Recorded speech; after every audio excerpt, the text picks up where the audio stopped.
It's been a conflict that has polarised people in ways that I haven't seen in my 11 years as Middle East correspondent. The interests are vested and in some cases extreme, and the narrative is so bitterly contested that facts which should be sacred, which should be precious, are contested at every level. The very reason being is that people want to claim this mantle of truth. It's been a difficult thing to report in the last year when we haven't had the access that we had prior.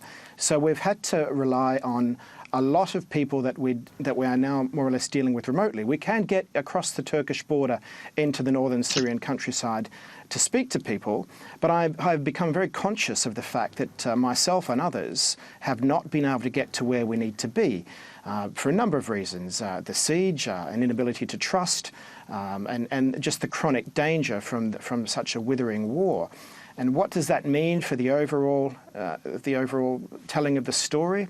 You know what, I'm not sure that it really matters anymore, because narrative has replaced objective truth in so many ways that it's become very, very difficult to actually tell this story in a way which is going to convince anyone on the other side of the narrative of what's taking place. So hang on. So what you're saying to me is that when you sit down in front of your computer to type after being out in the field, you're saying to yourself, well, half the people won't believe me anyway.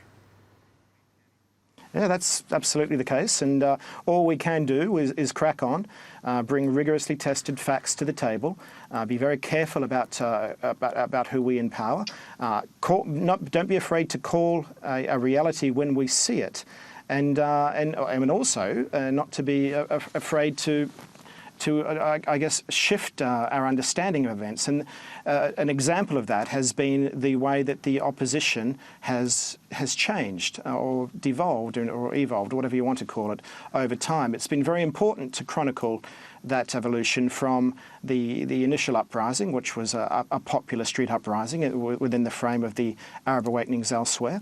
It stayed that way for quite a few years, and Robert Ford was very much amongst that. And certainly over the last 18 months, it must be said that in and around Aleppo and Idlib, as these extreme conditions have set in, there has been a creeping move towards Islamization in both those parts of the country. It must be said, however, when we talk about ISIS, which remains a prominent and unaddressed issue in eastern Syria, it was the opposition in Aleppo and north of Aleppo that forced ISIS out of that area in a 6-week battle in early 2014.